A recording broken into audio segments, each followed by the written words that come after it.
Hey guys, this is Cameron Dole, and I want to thank you for tuning us in for this third episode of Good Questions with Cameron Dole. We've got some great guests on this episode, including Mo Pitney, Melody Thomas Scott, Christie Pearce Rampone, and one of my favorite legendary actors, James Cromwell, will be wrapping up the program.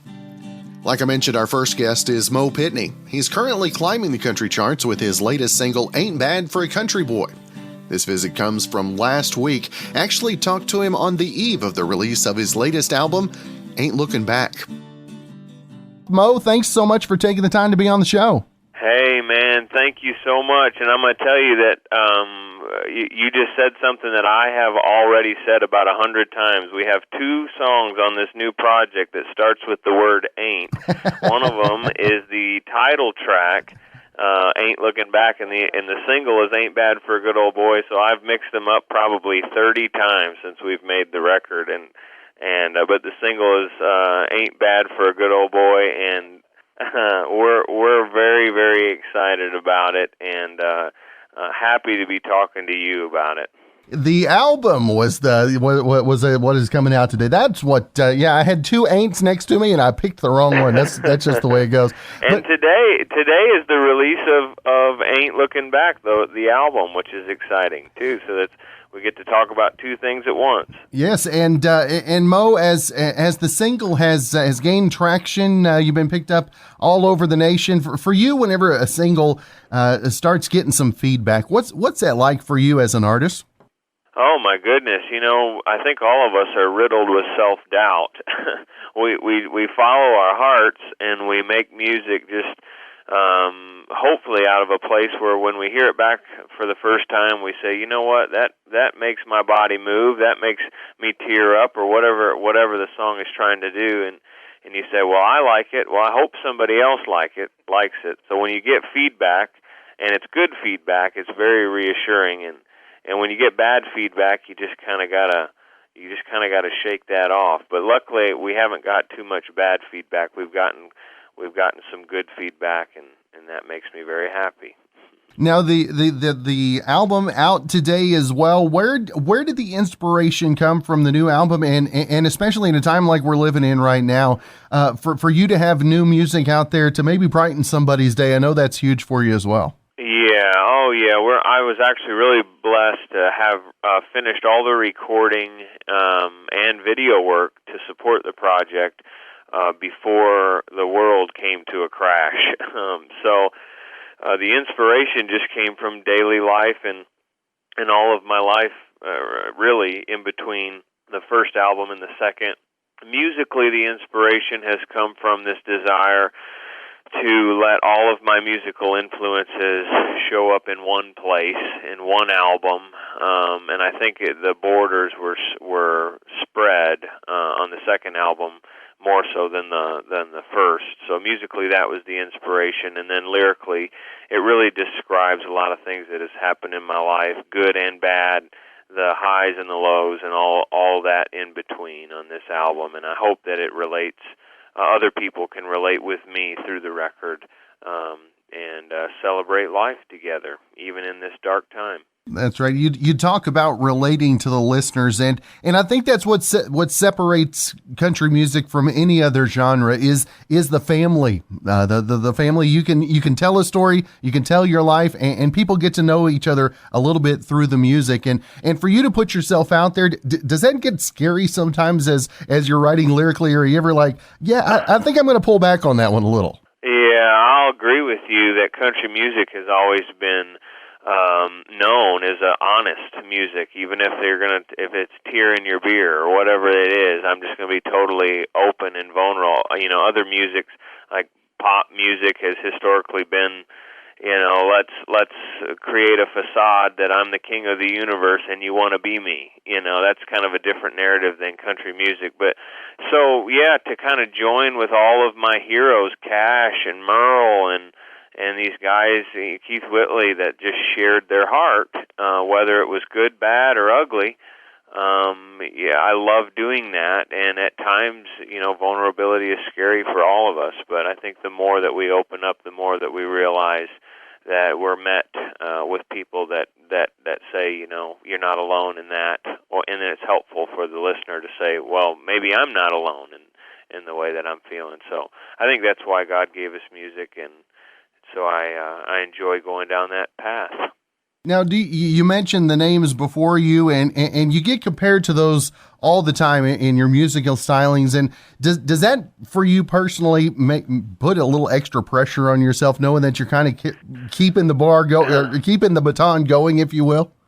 Yeah, it used to almost crush me because people would say things like, "You're the savior of country music," and I had to really say, "I'm not the savior of anything. I need a savior more than anything."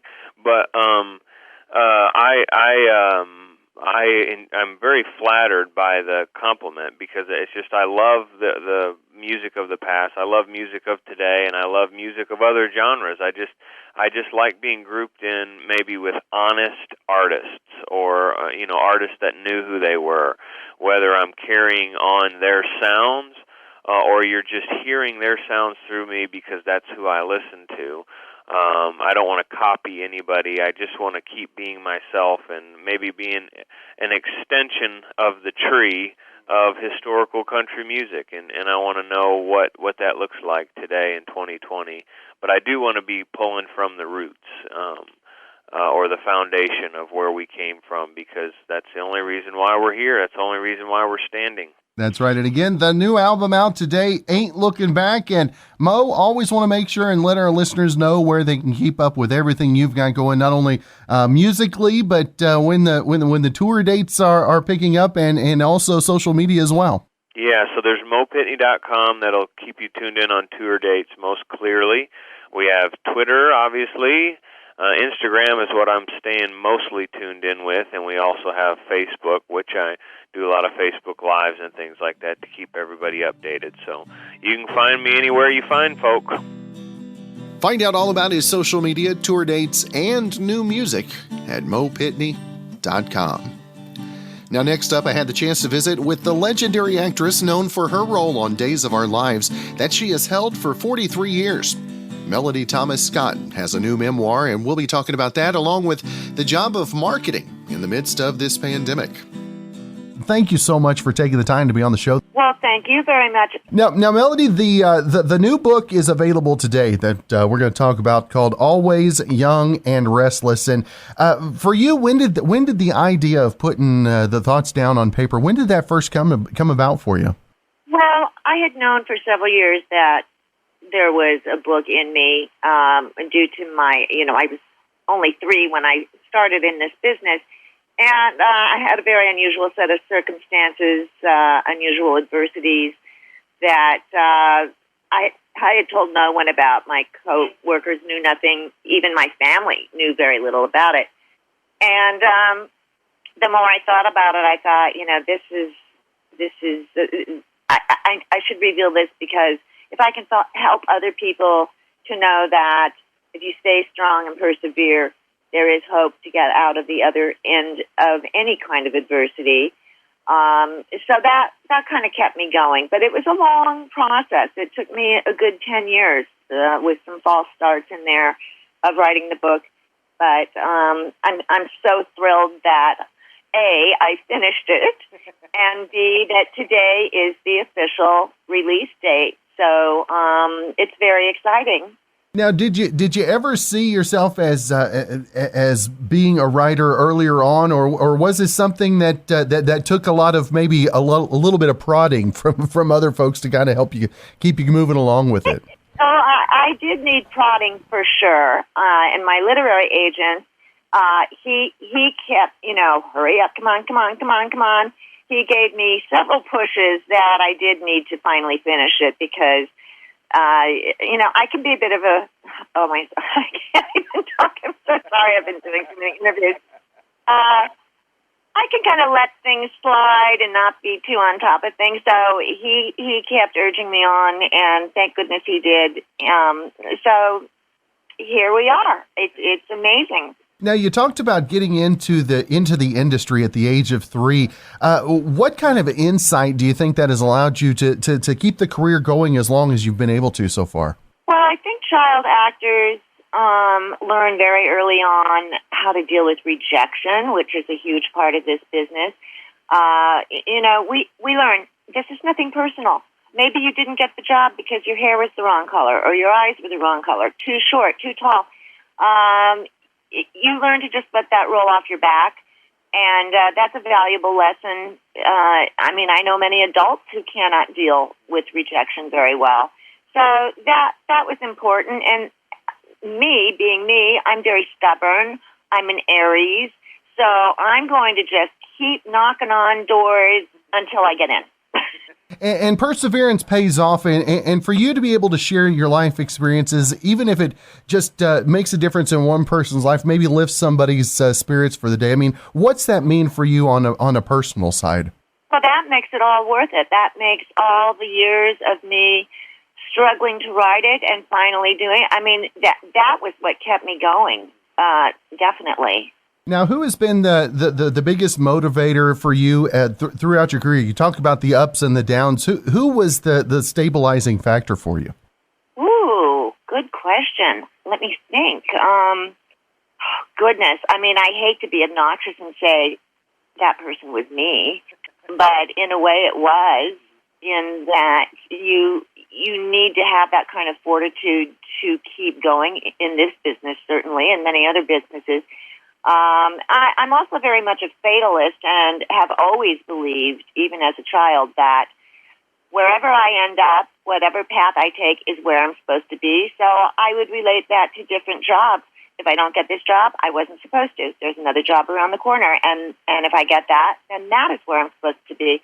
That is where I should meet the people that will perhaps open up the next chapter of my life. So I'm still a huge fatalist, and I don't understand any other way to be. That's right. Again, the book is out today, Always Young and Restless, My Life On and Off of America's #1 daytime drama. Melody Thomas Scott. There we go. Make sure we get it right at least once before we wrap up this morning. Melody, I want to make sure and let our listeners know where they can find out more information, not only about the book, but everything else you've got going on as well. Oh, golly. Well, you can go to my Twitter. You can go to my Instagram.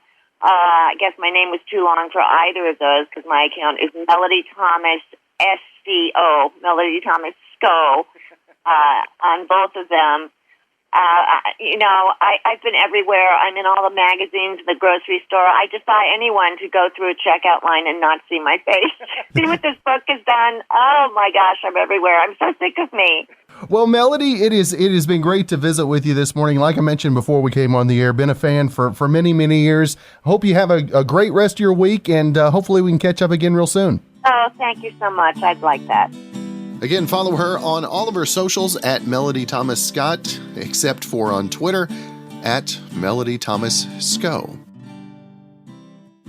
Our next guest is the most decorated female soccer star in U.S. history, Christie Pearce Rampone. We'll be talking about her new book, Be All In, also about being an inspiration to girls and young women worldwide.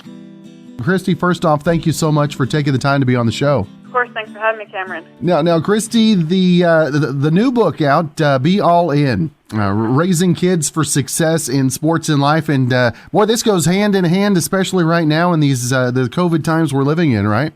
Absolutely, yeah. I mean, especially with sports having an interruption right now during the pandemic, and kids getting back into it, parents, trying to figure out the path that they want to set for their child. It's a good timing for parents to kind of reflect and read the book and enjoy that journey with their kids through sports.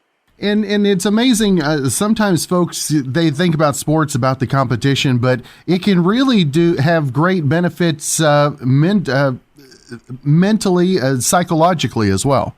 Absolutely. Like, the sports gives so much back than just winning, and that's kind of what we wanted to kind of help guide parents through, is that, like, winning, yes, everybody wants to win, we're competitive, but the process to winning is developing, and just being there for your child as they develop through the sport that they choose or the sports that they choose. So there's so many life lessons you can learn through sport, and hopefully the parents can help guide their kids through that.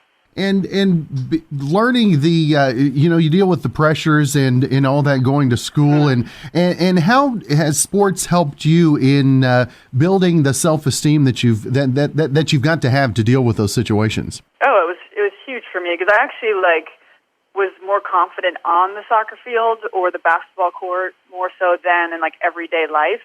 So just those little, things you can take away from sports allowed me to be a little bit more comfortable in my own skin, off the field, and to use my voice a little bit more and how to interact with friends and be a little bit more social. I was a very quiet kid growing up, so as I got more involved with sports and grew older, it helped me adapt into kind of the real world. And what are maybe some of the biggest challenges that, or maybe the things that you've learned in this coronavirus stay-at-home quarantine time that maybe you can help with other folks that are dealing with the same issues? Yeah, I think it's just kind of being comfortable with that uncomfortable as parents, because everything is changing. Standards have changed, routines have changed.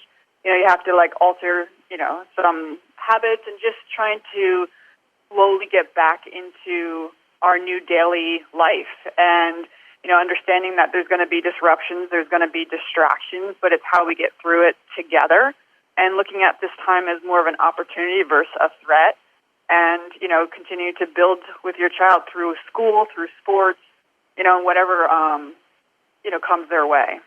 And what do you think the biggest positive that we can take out of this as we come back to whatever that new normal is?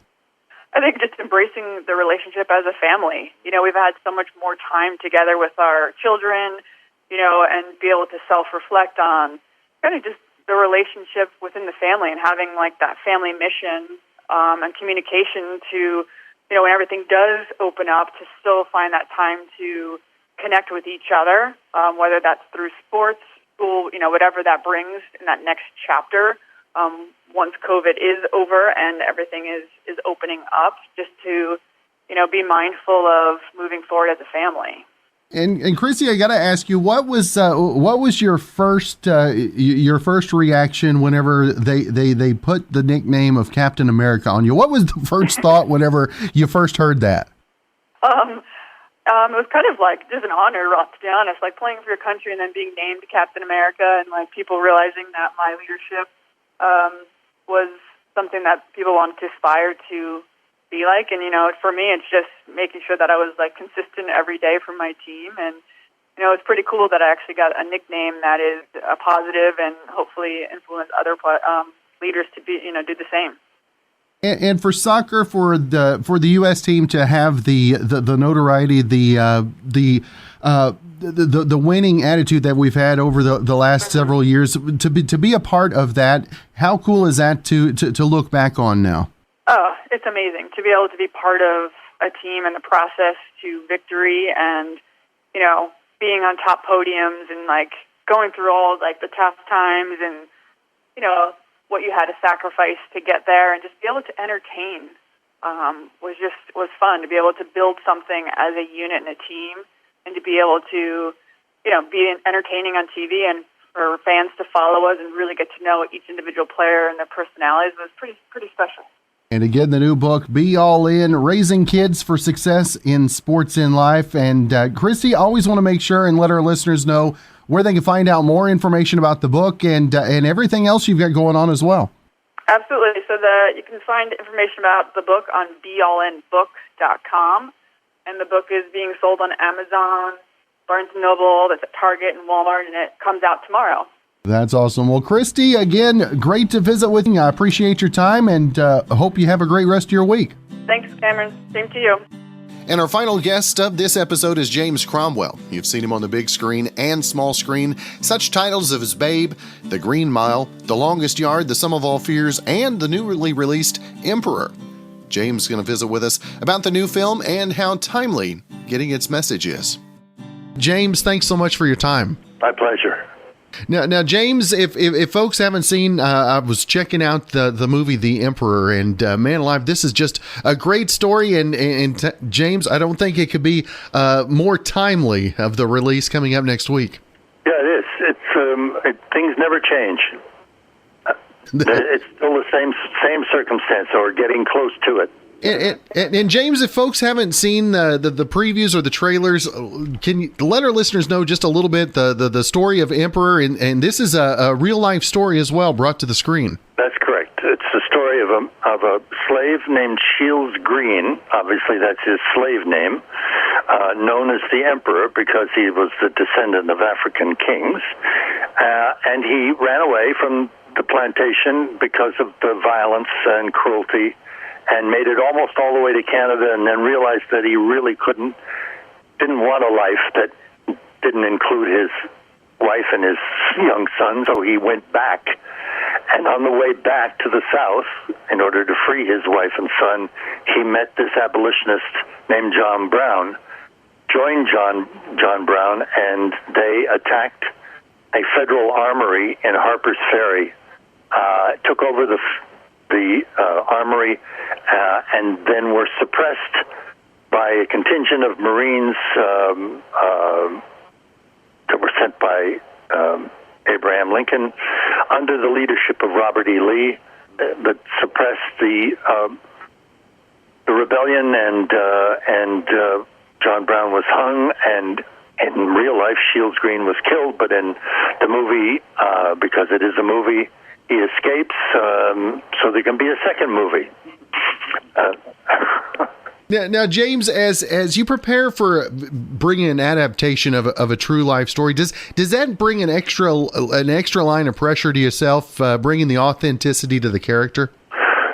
Well, no, I don't think so. In this case, I don't think anybody in this country, or very, very few people, know anything about John Brown, so I couldn't disappoint them too much. One of the reasons I was drawn to the part was that my father, who was a director in Hollywood, directed a picture called Abe Lincoln in Illinois, and it showed the raid on Harper's Ferry, and my father, who was a Civil War buff, took the part of John Brown, so he directed it, and I have a picture of him in full makeup behind a camera directing the scene when Robert E. Lee confronts John Brown, who's holding his dying son in his arms. And I thought when the project was offered, I was offered another part, and I said, well, I really would like to do John Brown for the reason that I just said. Also because I feel very passionately about what John Brown stood for, what he fought for, and what he died for. And I'm glad to say that I have done a part, a very small part, but a part in that struggle, and continue to support Black lives and the movement for freedom, emancipation, true emancipation and restitution for the crime of slavery. James, for you to be able to feature, like you mentioned, the character of John Brown, and unfortunately, the John Browns don't get the headlines right now. So for you to be able to bring John Brown up there, and maybe other John Browns can step up and say, "Hey, we're trying to make a difference as well." How cool is that for you to be, like you said, doing just your little part in this? Well, as far as my work is concerned, that's the whole purpose of playing, of acting, of films, of art, is to hold a mirror, as Shakespeare said, up to nature so that we can see ourselves in the mirror. We can judge what we see. We can decide to make different choices. We can see the efficacy of some forms of action and the stupidity of other forms. As long as we are at each other's throat for no reason whatsoever but the color of the skin or what somebody believes, we are never going to bring this country together. A house divided cannot stand, somebody great once said. And we have to come together in order to defeat this pandemic, but also to defeat the racism, the sexism, the homophobia, and all the other manifestations of man's inhumanity to man. We have to keep telling each other these stories. We tell a story about a very brave black man who gave his life or went back to support the freedom of all the other black men in the South. And that's a very, very important story to tell at this moment. That's right. And again, the film Emperor, it is available on the 18th. And James, I always want to make sure and let our listeners know where they can find more information, not only about the film, but other things that you're working on as well. Sorry about that. Yeah, that's all right. Well, I got a lot of things coming up. They're not. We're not shooting yet because of this pandemic, but I'm sure you'll hear of them. That's right. Well, James, thank you so much for your time. Appreciate the opportunity to visit with you, and looking forward to spending more time with the film myself. Thank you very much. I hope you enjoy it.